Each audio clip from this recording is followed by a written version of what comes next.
Morning प्यारे बच्चों। मैं साजिद सर खैर नगर म्यूनसिपल सेकेंडरी नंबर 1 से आज फिर जो है हम लोग दिवाली वेकेशन के बाद जो है फिर से हमारा स्टडी कैंप जो चलता था पहले के जैसा वैसा फिर से स्टार्ट हो गया है। ये पहला लेक्चर है आपका और ये मेरी गुड लक है कि आज दिवाली के बाद सबसे पहला लेक्चर जो है मैं आपके सामने उपस्थित हूँ। और थोड़ा सा टाइम टेबल में फेर बदल हुआ है। मैं साइंस 1 लेने वाला हूँ जो आखिरी लेक्चर था, तो प्लीज जो है ध्यान से सुनेंगे। हम लोग आफ्टर दिवाली जो है जो साइंस 1 में जो पढ़ने जा रहे हैं, वैसे तो जो है क्या कहते हैं 11वां लेसन प्रकाश का परावर्तन से स्टार्ट होता है, लेकिन प्रकाश का परावर्तन हम लोग पहले दिवाली के पहले ही पढ़ चुके थे। हम लोग आज जो है 12वां लेसन पढ़ने जा रहे हैं। तो आपको बिल्कुल सही आपने सोचा। इस लेसन का नाम जो है आपको याद आ गया होगा। स्क्रीन पर मैं शेयर करता हूँ, आप लोग इसको ध्यानपूर्वक देखिए और समझने की कोशिश कीजिए।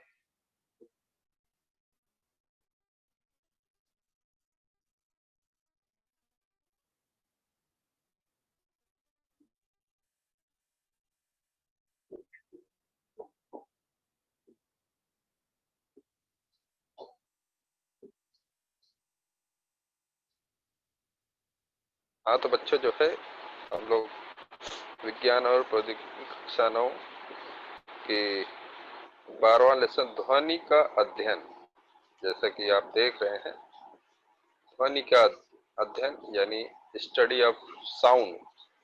ध्वनि को हम लोग साउंड कहते हैं या वॉइस भी कह सकते हैं। तो उसका हम लोग अध्ययन यहाँ करने जा रहे हैं, ध्वनि। आप लोग बिल्कुल आपके दिमाग में जो आया होगा कि ध्वनि जो है लाउड स्पीकर, गाना या हम जो बोल रहे हैं, है ना, बिल्कुल आपके किसी चीज की आवाज आना, बिल्कुल उसे ही हम लोग ध्वनि कहते हैं, है ना। अब जो है यहाँ पर ध्वनि एक्चुअली में है क्या। ध्वनि जो है आप लोग जैसे स्क्रीन पर आपके दिखाई दे रहा है, ध्वनि जो है ऊर्जा का एक रूप है।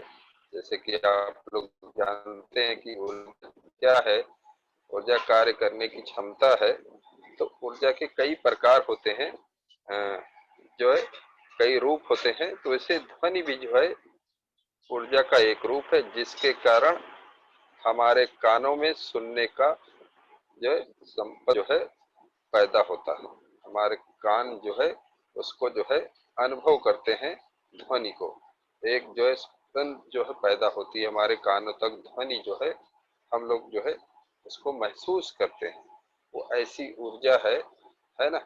अब ध्वनि को मैं यूं कहूँ कि ऊर्जा क्यों कहते हैं। अब जो है ऊर्जा का एक रूप क्यों है ध्वनि। ऊर्जा तो हमने बताया कि कार्य करने की क्षमता को ऊर्जा कहते हैं आपने जो है। तो क्या ध्वनि से भी कोई कार्य किया जा सकता है? बिल्कुल। ध्वनि से कार्य ये भी एक कार्य हो रहा है कि मैं आपको पढ़ा रहा हूँ, लेकिन ध्वनि से जो है कार्य करने की यांत्रिक जो है ऊर्जा कैसे कर सकते हैं कि क्या ध्वनि से कोई जो है अपनी आवाज से कोई कांच के टुकड़े टुकड़े कर सकता है। कांच को जा करके हाथ से लेकर के तोड़ना होता है, तब जो है कांच के गिलास को हाथ से पटक दो टूट जाएगा। उसी प्रकार से आवाज से भी हम लोग जो है एक कांच के गिलास को जो है टुकड़े टुकड़े कर सकते हैं। उसकी आवृत्ति और हमारे जो है गले की आवृत्ति अगर बराबर हो जाए। आप देखते हैं कि कभी जब ढोल वगैरह जो है कहीं बजता है, कहीं पर साउंड वगैरह, तो हमारे घरों के बर्तन अपने आप खन खन करते हैं। तो इससे समझ में आता है कि ध्वनि जो है एक प्रकार की ऊर्जा है। ध्वनि का उत्पादन जैसे दिखाई दे रहा है, आप देख सकते हैं कि ध्वनि कैसे पैदा होती है। ध्वनि तब पैदा होती है जब वस्तु कंपन करती है या कंपनमान वस्तु में ध्वनि पैदा होती है।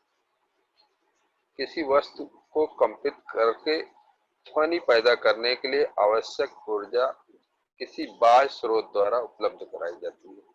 यानी जब कोई वस्तु कंपन करती है, यानी कि उसके अंदर कंपनता आती है, यानी जो है हिलता है, यूं समझ लो, तो कंपन अर्थात तो जो है उसके अंदर ध्वनि पैदा होती है। जैसे एग्जाम्पल के तौर पर आपको जो है क्या कहते हैं, तो स्क्रीन पर दिखाने की कोशिश करता हूँ कि निम्नलिखित तरीकों से हम लोग जो है कंपन पैदा कर सकते हैं, ध्वनि पैदा कर सकते हैं कंपन करते हुए तंत्र। जैसे सितार, गिटार जो होता है, सितार को जो उसमें तार लगा होता है उस पर हम कंपन करते हैं तो ध्वनि पैदा होती है, टुणुंग टुणुंग करके आवाज आती है, आप देखते हैं। दूसरा जो है कंपन करते हुई वायु से बांसुरी, है ना, हम लोग अपने उसमें फूंक मारते हैं बांसुरी में, तो उसमें भी जो है एक जो है ध्वनि पैदा होती है बांसुरी की।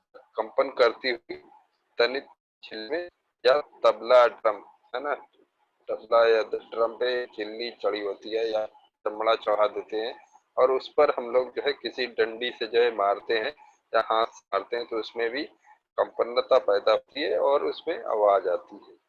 कंपन करती हुई प्लेट से साइकिल की घंटी जो है, जैसे साइकिल की घंटी वगैरह या प्लेट वगैरह है, इसको हम लोग जो है बजाते हैं, जो आवाज उस पर जो है हम लोग हाथ मारते या डंडी लगाते हैं, तो वहां पर कंपनता जो है पैदा होती है, उससे वजह से भी आवाज आती है। या वस्तु से घर्षण द्वारा, रगड़ से कोई चीज हम लोग रगड़ते हैं या वस्तु में खुरच या रगड़ पैदा करते हैं, है ना, कहीं खुरचते हैं तो आवाज पैदा हो गया।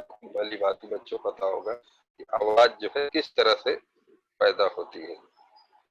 अब ध्वनि का संचरण, ध्वनि कैसे आता है, तो ध्वनि का संचरण जो है एक जगह से दूसरी जगह जाता कैसे है, आप देख सकते हैं। बहुत ही इंटरेस्टिंग टॉपिक है ध्वनि जो है, और इसमें बहुत कुछ आपको सीखने को मिलेगा और बहुत कुछ आपके नॉलेज में ये चीजें आएगी। ध्वनि का संचरण वह पदार्थ जिससे हो करके ध्वनि संचरित होती है, यानी एक जगह से दूसरी जगह जाती है, वो माध्यम कहलाता है ना, जिस माध्यम से वो एक जगह से दूसरी जगह जाती है। जैसे एग्जाम्पल के तौर पर मेरी आवाज आप तक जा रही है, तो इसमें जो है बहुत सारी जो है चीजें जो है माध्यम हो सकती है ना।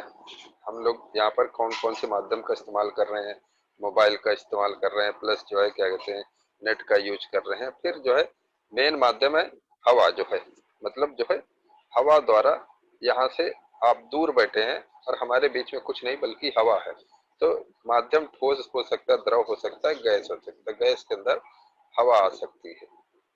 तो इस तरह से जो है बच्चे जो है हम देखते हैं कि जो है कि ये ध्वनि का ये स्पीकर बनाया गया है और ये कान बनाया गया है। इस तरह से माध्यम ध्वनि उत्पन्न द्वारा उत्पन्न जो ध्वनि जो है द्वारा उत्पन्न विक्षोभ गति करता है, ना कि जो माध्यम में कण करते हैं।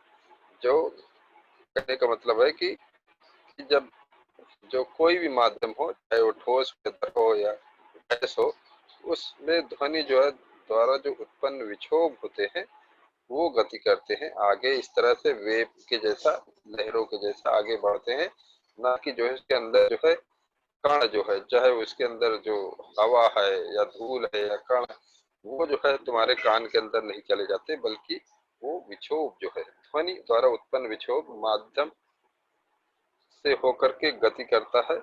माध्यम के कण जो है उसमें गति नहीं करते, यानी ठोस में जैसे, तो ठोस तो अपनी जगह ही रहता है, लेकिन जो है उसके द्वारा जो है उसमें जो है वो एक ऊर्जा जो है वो क्या होती है तुम्हारे कानों तक। मिसाल के तौर पर आप एक बड़ा पाइप लेके आओ लोहे का और उसके अंदर कान लगाओ, यहाँ से मैं से एक पत्थर से बजाऊं, तो आपको जो है वो जो है पता चलेगा यहाँ के कण जो है आपके कानों तक ना जाके बल्कि वो जाते हैं, क्या जाते हैं आपके, तो विक्षोभ जाता है। तरंग, वेव, वेव क्या है, तरंग। आपने देखा है कि पानी में जो है हम लोग शांत जल हो, तालाब हो, अभी हमने महसूस किया कि उसमें पत्थर डालते, पत्थर फेंक, तो एक जो है तरंग एक विक्षोभ है, जो है वेव के जैसा जो है इस तरह से जो है आप देखें कि लहरें इस तरह से आगे की तरफ बढ़ती हैं। तरंग एक विक्षोभ है और जो माध्यम में गति करता है तथा एक बिंदु से दूसरी बिंदु तक ऊर्जा ले जाता है ना। जो ध्वनि ऊर्जा है उसको एक बिंदु से दूसरी बिंदु तक ले जाता है, जबकि दोनों बिंदुओं में सीधा संपर्क नहीं होता है ना। सीधा उसका सीधा संपर्क ना होकर के बल्कि वक्रनुमा वेव जैसा होता है। ध्वनि का गमन तरंग के रूप में होता है, इसलिए इसे ध्वनि तरंग भी कहते हैं। ध्वनि को यांत्रिक तरंग भी कह सकते हैं। तो इस तरह से समझ में आई कि जो है ध्वनि जो है क्या, एक जो है तरंग के रूप में जो है एक जगह से दूसरी जगह तक जाता है, वेव के जैसा, वेव बना करके वक्र का उसका रास्ता होता है, बिल्कुल एग्जैक्ट। जिस तरह से जो है हम लोग पीछे प्रकाश का प्रवर्तन, प्रकाश सीधी रेखा में गमन करता है, प्रकाश के जैसा नहीं चलता, बल्कि जो है ध्वनि यहाँ पर देख सकते हैं कि ध्वनि जो है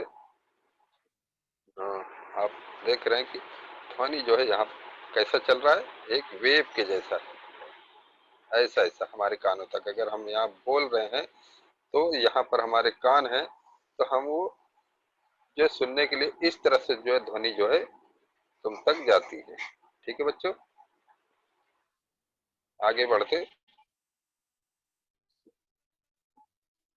ये जो है संपीड़न एंड विकिरण, जो है आपने सुना संपीड़न जो है यानी जो है जहाँ घनत्व जो है बहुत ज्यादा होता है, यानी कि जो है जैसे कि ठोस है, और जो है विरल उसको कह सकते हैं जैसे गैस है, यानी कि जो है कण जब करीब करीब होते हैं तो जिसका घनत्व अधिक होता है तो उसको संपीड़न कहा जाता है। तो जब किसी वस्तु में अधिक ध्वनि उत्पन्न होती है तो कंपन से लगे बल के कारण उसके निकट की वायु के कण एक दूसरे से नजदीक आ जाते हैं। कणों की ऐसी स्थिति को संपीड़न कहते हैं, है ना।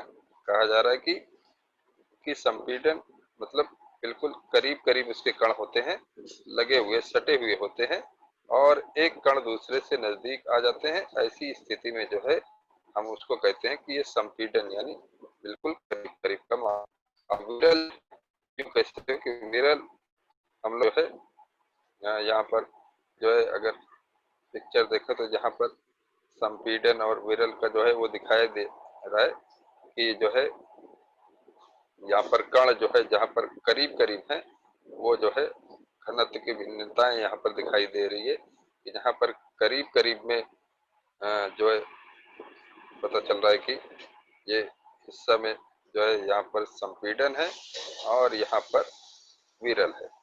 जहाँ पर कण दूर दूर है वो विरल है, और जहाँ जहाँ पर कण करीब एकदम करीब है वो जो है विरल है। विरल का मतलब दूर दूर, और जो है आपको जो है यहाँ पर उसके बाद आगे कणों का संपीड़न होता है, और पहले जो है कण जो है एक दूसरे को दूर चले जाते हैं। जब कण दूर चले जाते हैं इस तरह पहले पहले वाले कणों को हम लोग विरल कहते हैं। जब कण दूर दूर हो जाते हैं तो हम कह सकते हैं कि ये विरल हो गया। संपीड़न और के क्षेत्र जो है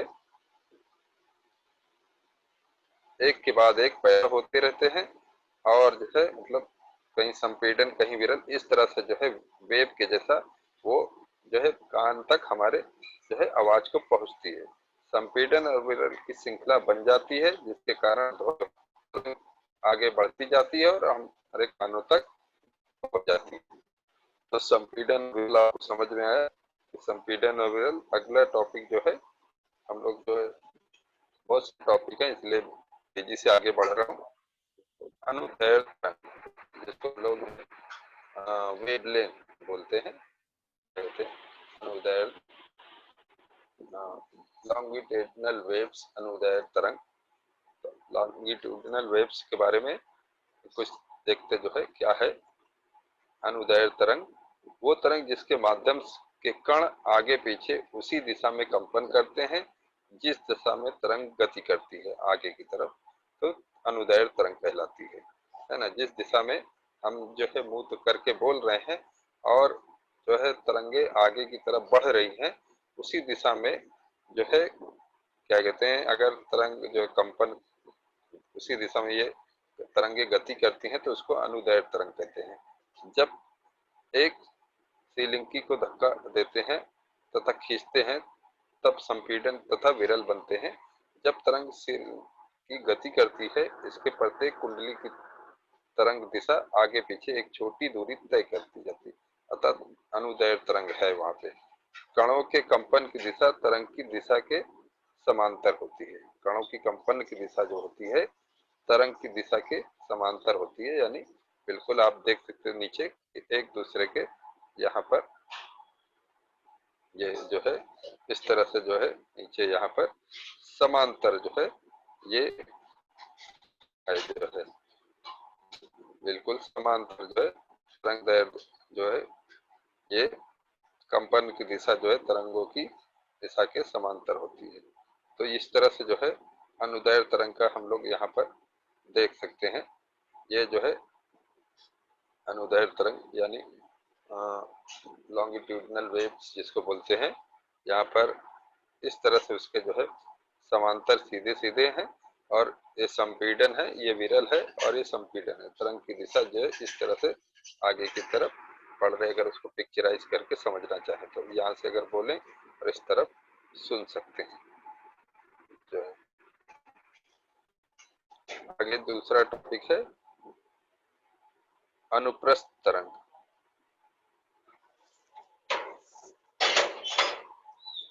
अनुप्रस्थ तरंग जिसको हम लोग ट्रांस वेव कहते हैं, तरंग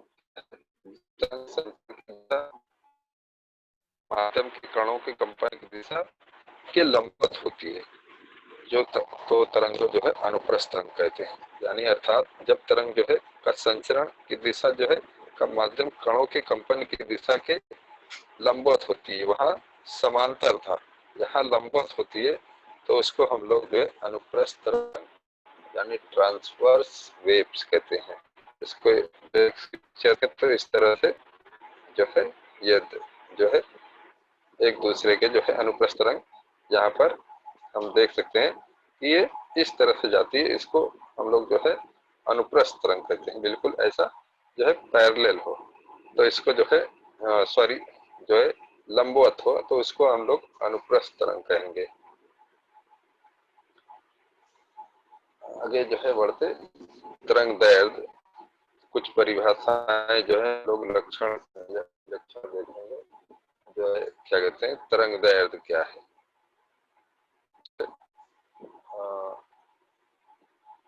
तरंग दैर्घ्य जो है जिसको हम लोग जो है वेवलेंथ जो है वेवलेंथ कहते हैं। ध्वनि की तरंग में एक संपीड़न तथा एक सटे हुए विरल की कुल लंबाई को तरंग दैर्घ्य कहते हैं। अर्थात जो है क्या कहते हैं जब दो कर्मागत संपीड़न या दो कर्मागत विरल के माध्यम बिंदुओं के बीच की दूरी को तरंग दैर्घ्य कहते हैं। अर्थात जो है यहाँ पर बताने की जरूरत है आपको पिक्चराइज करके। तो ये जो है इस तरह से अगर हमने वेव बनाते और यहाँ से तो ये जो है दूरी यहाँ से लेकर के दूसरा कलर लेकर के समझाने की जरूरत है आपको।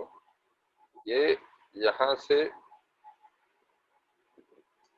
यहाँ तक की दूरी को हम लोग जो है तरंग दैर्घ्य कहते हैं। वही लिखा हुआ है दो कर्मागत जो है संपीड़न या जो दो संपीड़न जो है इनके विरल माध्यम या सघन विरल हो या संपीड़न हो, इनके मध्य बिंदुओं की बीच की दूरी यहाँ से लेकर के यहाँ तक की ये दूरी को हम लोग जो है क्या कहते हैं तरंग दैर्घ्य कहते हैं। इसमें जो है बताया गया है तरंग दैर्घ्य को ग्रीक अक्षर लेम्डा से है ना, लेम्डा से प्रदर्शित करते हैं। तो ये जो है दूरी जो है यहाँ से लेके यहाँ तक तो इसको हम लोग लेम्डा बोलते हैं। ऐसा हम लोग ऐसा इस तरह से बनाते हैं लेम्डा, लेम्डा कहते हैं है ना। अक्षर लेम्डा ये ग्रीक वर्ड है, लेम्डा से प्रदर्शित करते हैं इसको। एसआई पद्धति में जो है इसका मात्रक या इकाई जो है वो क्या है, मीटर है। ठीक है बच्चों।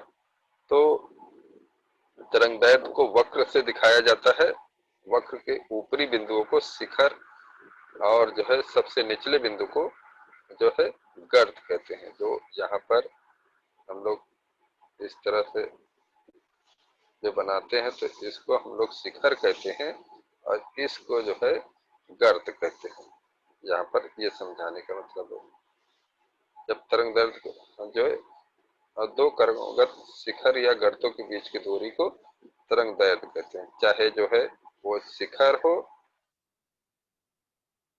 चाहे जो है वो क्या कहते हैं, वो चाहे जो है गर्त हो, इसको गर्त कहेंगे। चाहे इधर इधर ये तरंगदैर्घ्य होगा और चाहे ये शिखर ले ले इधर तरंगदैर्घ्य। इसको लेमडा से प्रदर्शित करते हैं। इसकी इकाई मात्रक हो मीटर होती है। इसकी मात्रक जो है, इकाई बोलो या मात्रक बोलो एक ही बात है, तो वो मीटर होती है। आगे बढ़ते दूसरे टॉपिक पे। आवृत्ति जो है, आवृत्ति क्या है, जिसको हम लोग इंग्लिश में फ्रीक्वेंसी बोलते हैं।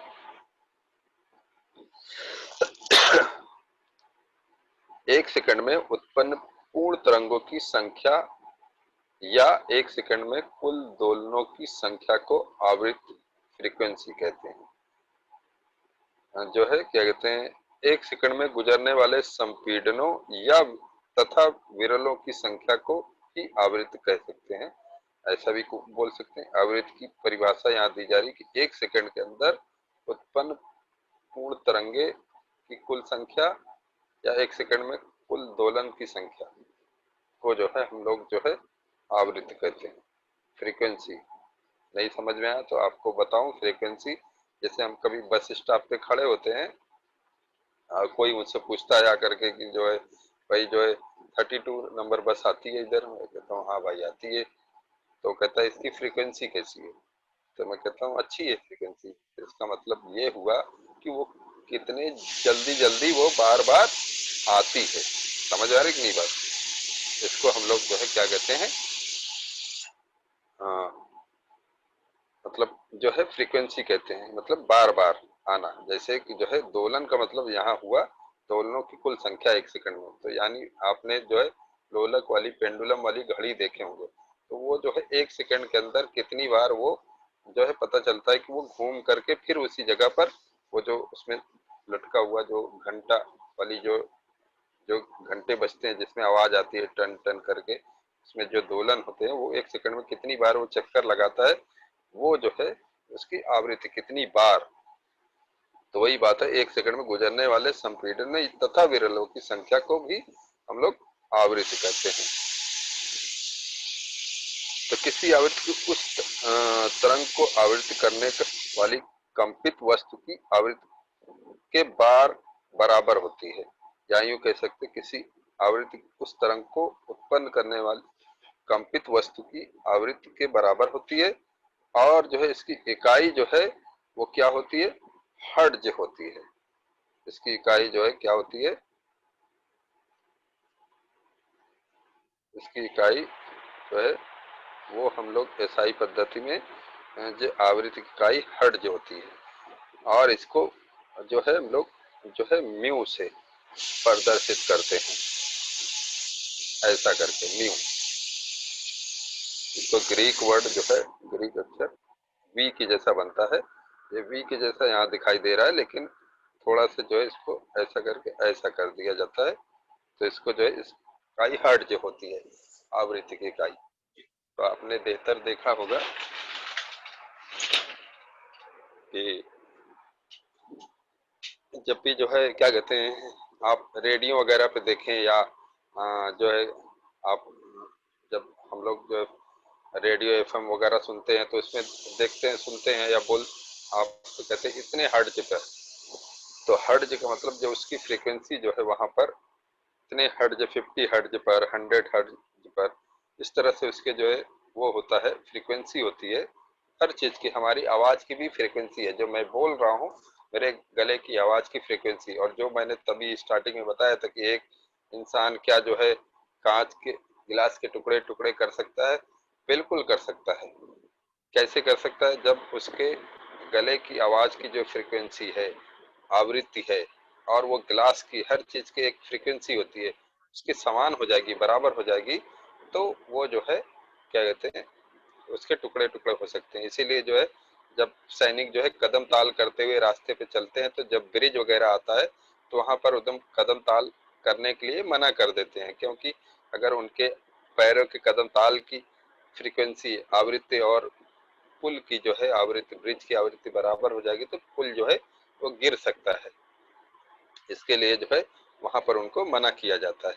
तो हमको समझ में यहाँ पर 1 सेकंड में उत्पन्न पूर्ण तरंगों को जो है 1 सेकंड में उत्पन्न पूर्ण तरंगों की संख्या 1 सेकंड में या कुल दोनों की संख्या को आवृत्ति कहते हैं। आवृत्ति इकाई जो है वो क्या होती है? हर्ट्ज होती है, और इसको न्यू से प्रदर्शित करते हैं। ठीक है बच्चों, आगे बढ़ते हैं। दूसरा है आवर्तकाल, जिसको हम लोग जो है पीरियड कहते हैं इंग्लिश में। दोलन काल या आवर्तकाल कह सकते हैं। तो ये क्या है कि एक कंपन या दोलन, है ना, एक कंपन या एक दोलन को पूरा करने के लिए गए समय को आवर्तकाल कहते हैं।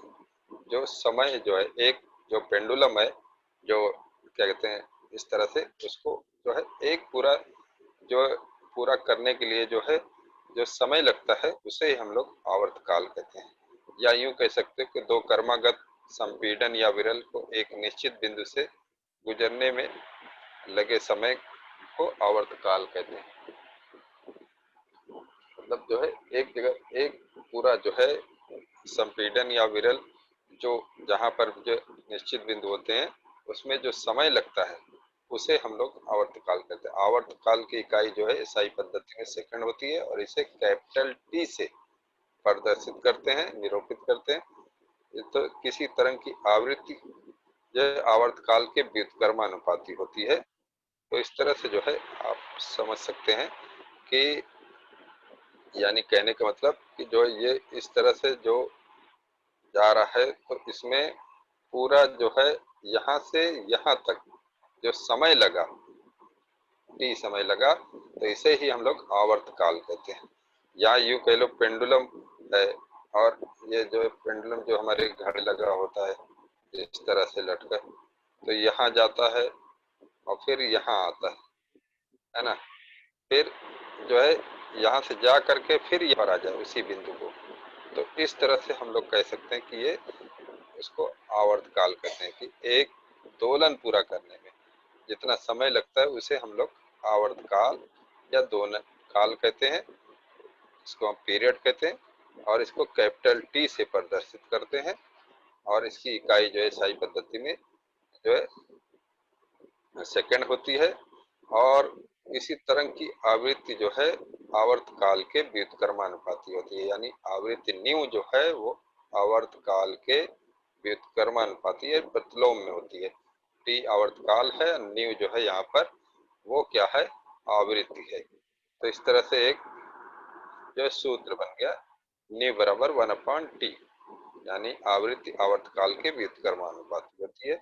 या यूं कह सकते हो कि उल्टा भी इसके बोल सकते कि आवर्तकाल जो है क्या कहते हैं, आवृत्ति की व्युत्क्रमानुपाती होती है। आगे बढ़ते जो है अगला जो है आयाम। आयाम क्या है? एक जो एम्पलीट्यूड इंग्लिश में बोलते हैं आयाम को, एम्पलीट्यूड किसी माध्यम के कण कणों के उनके मूल स्थिति के दोनों अधिकतम विस्थापन को तरंग का आयाम कहते हैं, है ना। आयाम को हम लोग कैपिटल ए से प्रदर्शित करते हैं, निरूपित करते हैं। ईसाई पद्धति में इसका मात्रक भी जो है, इकाई भी क्या होती है? मीटर होती है। तो समझने के लिए जो है आपको अभी नहीं समझ पाए होंगे, तो इस तरह से अगर हमारा जो क्या कहते हैं, जो वेव तरंगे जो जाती हैं आवाज, वो जो है इस तरह से, तो यहाँ से यहाँ तक ये दूरी को हम लोग आयाम कहते हैं। ये कितना हाई जो है तरंग उठी है, यूं समझो, उसको हम लोग आयाम कहते हैं। ठीक है बच्चों, तो आयाम, तरंग दैर्ध्य, आवृत्ति, दोलन काल, ये सारी बातें जो है आपको समझ में आएगी, तभी जो है हम लोग जो है यहाँ के बहुत सारी चीजों को कर सकते हैं। तो आयाम ये समझ में आया कि आयाम जो है वो जो है चाहे नीचे, चाहे शिखर की तरफ, चाहे गर्त की तरफ, जितना जो है ऊंचा शिखर या गर्त जाता है उसे ही हम लोग जो है आयाम कहते हैं। आयाम जो है यहाँ पर किसी माध्यम के कण उनकी मूल स्थिति के दोनों अधिकतम विस्थापन, दोनों है ना, या नीचे, वो जो है विस्थापन को तरंग का आयाम कहते हैं। कैपिटल ए से प्रदर्शित करते हैं और इसकी इकाई मीटर होती है। कुछ और बातें जो है इसके रिलेटेड, ध्वनि में तारत्व, प्रबलता और गुणता के लक्षण जो है पाए जाते हैं। तारत्व क्या है, जिसको पिच बोलते हैं हम लोग इंग्लिश में, जो है किसी उत्सर्जित ध्वनि की आवृत्ति को मस्तिष्क में किस प्रकार अनुभव करते हैं, उसे हम लोग तारत्व कहते हैं, पिच, है ना। तारत्व जो है, जो ध्वनि उत्सर्जित उसकी आवृत्ति को मस्तिष्क में किस प्रकार अनुभव किया जाता है जो है, उसे ही हम लोग तारत्व कहते हैं। किसी स्रोत का कंपन जितनी शीघ्रता से होता है, आवृत्ति उतनी ही अधिक होती है ना। जितनी जो स्रोत से कंपन जो जितनी जल्दी जल्दी होती है, उसे हम लोग कहते हैं ये आवृत्ति हो रही, उतनी अधिक आवृत्ति हो रही, उसका तारत्व भी उतना अधिक होता है। यानी आवृत्ति का के मान से ध्वनि का तारत्व निश्चित किया जाता है। आवृत्ति का जो मान होता है किसी ध्वनि का, उसे ध्वनि का तारत्व भी उससे निश्चित करते हैं हम लोग। और जो है उसका जितना जो है आवृत्ति जितनी अधिक होगी उतना अधिक जो है तारत्व भी होगा। इसी प्रकार जिस ध्वनि का तारत्व कम होता है, इसका मतलब उसकी आवृत्ति भी कम होती है। प्रबलता क्या है, ध्वनि की तारा देखे, ध्वनि की प्रबलता क्या है जो है देखेंगे। ध्वनि की प्रबलता ध्वनि तरंगों के आयाम पर निर्भर होती है ना। ध्वनि तरंगों की आयाम, अभी मैंने दिखाया आयाम, कानों के कानों में जो प्रति सेकंड पहुंचने वाली ध्वनि ऊर्जा के मापन की प्रबलता कहते हैं। और ये मृदु ध्वनि का आयाम कम होता है तथा प्रबल ध्वनि का आयाम अधिक होता है। मृदु यानी हल्की ध्वनि का आयाम जो है कम होता है और प्रबल ध्वनि का आयाम अधिक जो है, यानी वेव जो है बड़ा बनाए तो समझ लेना कि उसकी जो है प्रबलता अधिक होगी। प्रबलता को हम लोग डेसिबल से मापते हैं। ठीक है, आगे बढ़ते। गुणवत्ता, गुणता जो है इसकी जो है क्वालिटी, किसी ध्वनि की गुणता उसकी ध्वनि द्वारा उत्पन्न तरंग की आकृति पर निर्भर करती है। हम जो है समान तारत्व तथा प्रबलता की ध्वनियों में अंतर करने की में सहायता करता है। गुणता जो है, जो तारत्व जो है उसका और उसकी प्रबलता में के जो ध्वनियों में वो अंतर करता है, गुणता उसकी। एकल आवृत्ति की ध्वनि को टोन कहते हैं। अगर हम लोग एक आवृत्ति वाला जो है आदमी कहेगा उसका टोन, ओ, ओ, क्या टोन कर रहा है, ऐसा बोलते हैं। एक जो है अनेक ध्वनि की मिश्रण को हम लोग स्वर कहते हैं। बहुत सारी ध्वनियां अगर उत्पन्न होती है तो उसको हम लोग सा रे गा मा, सा बोल दिए तो सिर्फ वो क्या है, वो टोन है, और सा रे गा मा तो एक स्वर बन गया। तो स्वर कण प्रिय नहीं होता जो है। अगर हम लोग शोर करते हैं, जहाँ बहुत वॉइस करते हैं, साउंड करते हैं, तो वो जो है हमको, हमारे कानों को अच्छा नहीं लगता। जबकि संगीत सुनने में सुखद होता है। उसको एक लय से अगर बोला जाता है तो वो भी जो है एक जो है मिश्रण है, स्वर है ध्वनियों का, लेकिन जो है उसको सुनने में हमको अच्छा लगता है। आगे बढ़ते। तरंग दैर्ध्य, सॉरी, तरंग दैर्ध्य पढ़ चुके, यानी ध्वनि का वेग, जिसको स्पीड ऑफ साउंड कह सकते हैं, या हम लोग तरंग का वेग कह सकते हैं। तो ये इम्पोर्टेंट टॉपिक है। तो तरंग के किसी बिंदु द्वारा इकाई समय में तय की गई दूरी को वेव कहते हैं, है ना। तरंग के किसी बिंदु द्वारा इकाई समय में, तरंग आपने देखा इकाई समय में जो दूरी तय कर ले उसे हम लोग वेग वेग कहते हैं, वेलोसिटी है ना, जिसको हम लोग कह सकते हैं या स्पीड ऑफ साउंड कह सकते हैं। जो यानी जो है एक संपीड़न या एक विरल जो है द्वारा इकाई समय में तय की गई दूरी, वो साउंड ऑफ वे जो है स्पीड ऑफ साउंड कहलाता है। और इसे हम लोग एसआई पद्धति में मीटर पर सेकंड, जैसा कि आप स्पीड वेलोसिटी की इकाई जानते ही है, मीटर पर सेकंड। और वेग बराबर चली गई दूरी बटे लिया गया समय। तो यहाँ पर जो है वेग जो है v है, ये v है, वो न्यू नहीं है, ये जो है v है।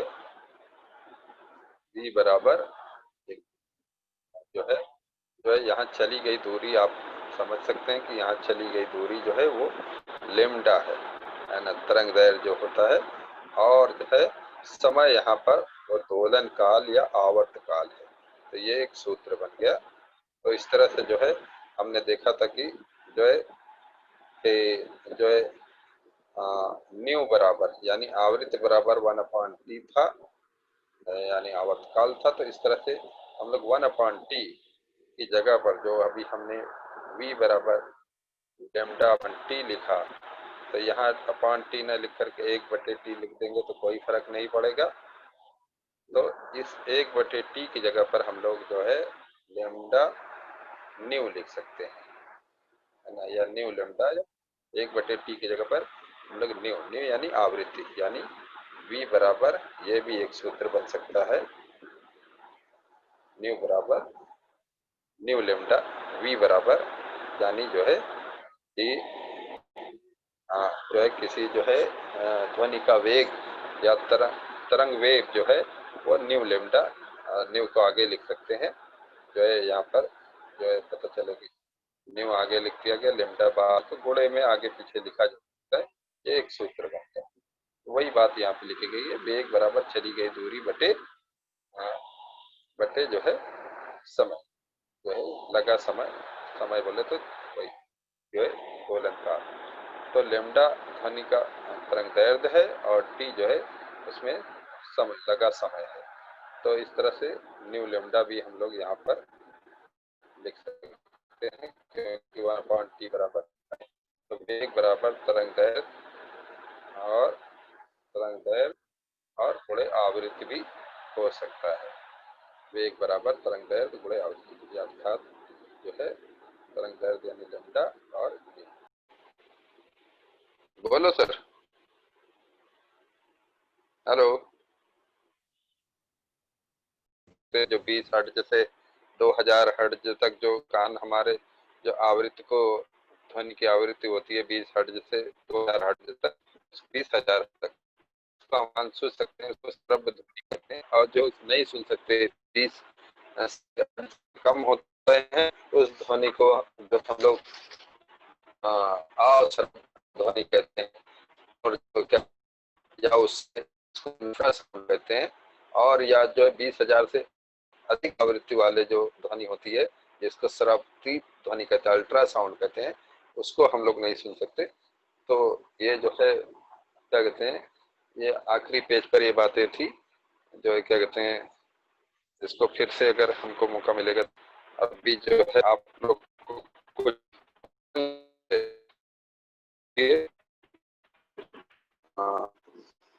कुछ आपके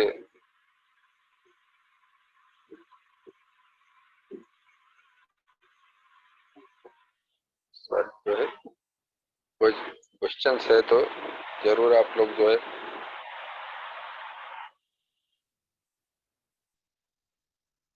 कोई सवाल है तो जरूर पूछिए बच्चों, इसके रिलेटेड कोई सवाल है तो जरूर पूछिए। बहुत आवाज नहीं आ रही है सर बच्चों की, कोई बच्चे जो है कोई सवाल पूछना चाहते हैं? हैंड किया है, पूछिए बेटा कोई सवाल।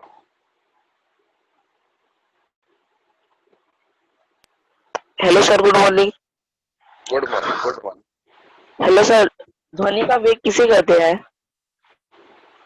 ध्वनि का वेग हाँ सर। जो वेरी गुड, बहुत अच्छा सवाल है। अभी मैंने बताया कि ध्वनि का वेग जो है इकाई समय में जो है क्या कहते हैं, मैंने बताया कि जो है इस तरह से अगर बोल सकते हैं, तरंग जो होती है, तरंग का संपीड़न या विरल जो है जो है, जैसी जो है किसी बिंदु से इकाई समय में तय की गई दूरी जो 1 सेकंड के अंदर जो है उस संपीड़न या विरल वो 1 सेकंड में, जो हमने बताया कि ध्वनि जो है वो संपीड़न और विरल माध्यम से हमारे कानों तक पहुंचती है, जो एक तरंग बना करके।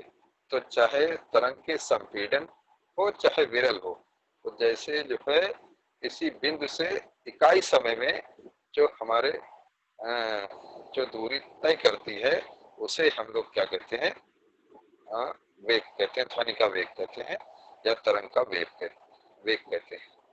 क्योंकि आपने देखा कि जो है कि वेग बराबर तरंग दैर्ध्य बटे दोलन काल होता है।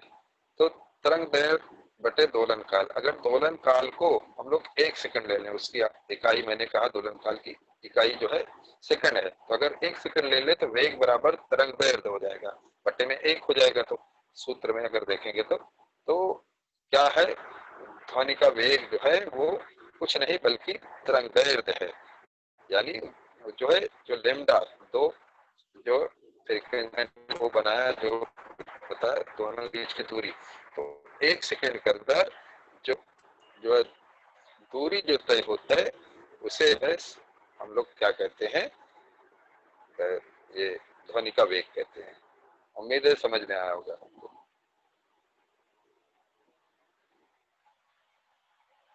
राजू समझ में आया बेटा?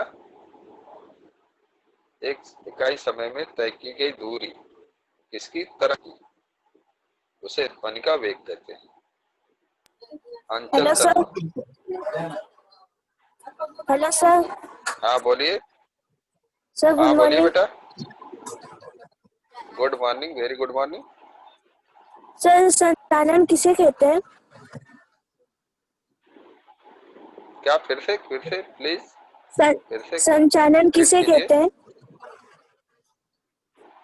हाँ, संचारण का मतलब होता है उसका जो है चलना। मैंने बताया था कि संचरण अर्थात जो है कि क्या कहते हैं, ध्वनि का संचरण होना।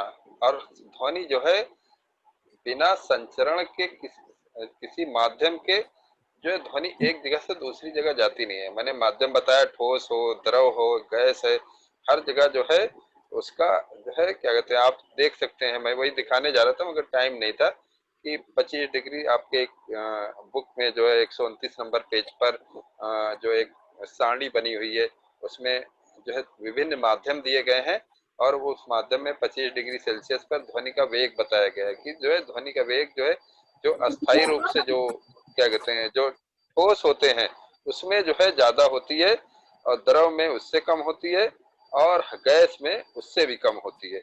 और जैसे कि गैस हवा है तो उसमें हवा में 344 या 346 मीटर पर सेकंड ध्वनि का वेग होता है। तो संचरण का मतलब होता है माध्यम। समझ आ रही नहीं बात? अगर माध्यम नहीं होगा तो ध्वनि जो है संचरण नहीं करेगी, जाएगी नहीं कहीं तक। अगर निर्वात होगा यानी वैक्यूम होगा, तो जैसे कि जो है वहां पर जहां निर्वात होता है स्पेस में, तो वहां पर बात करने के लिए जो जाते हैं तो वो इशारों में बात करते हैं, है ना, इशारों में बात करते हैं या और कोई तरीके से बात करते होंगे। वहां पर वो बोलेंगे तो दूसरा सुन नहीं पाएगा क्योंकि वहां जो है कोई माध्यम नहीं होगा, हवा नहीं होगी। ठीक है थैंक यू बच्चों, सर। उम्मीद करता हूँ समझ। हाँ वेरी गुड, थैंक यू। और कोई, और किसी को कोई सवाल? हाँ तो उम्मीद करता हूँ बच्चों जो है आज का लेसन एक नया कुछ सीखने को मिला आपको। और बहुत सारी बातें जो है आपको बतानी थी लेकिन जो है समय कम, जो मैंने कवर जो है सोचा कि करूँगा, लेकिन बहुत सारी इसमें छोटे छोटे पॉइंट थे आपको बताना जरूरी समझा। तो उम्मीद करता हूँ कि जब अगला होगा तो उसमें आपको वो चीज़ें कवर करेंगे, बताएंगे। आप सभी का बहुत बहुत धन्यवाद। आप लोगों ने बहुत अच्छे से जो है सुना जो है। चलिए, ओके, बाय।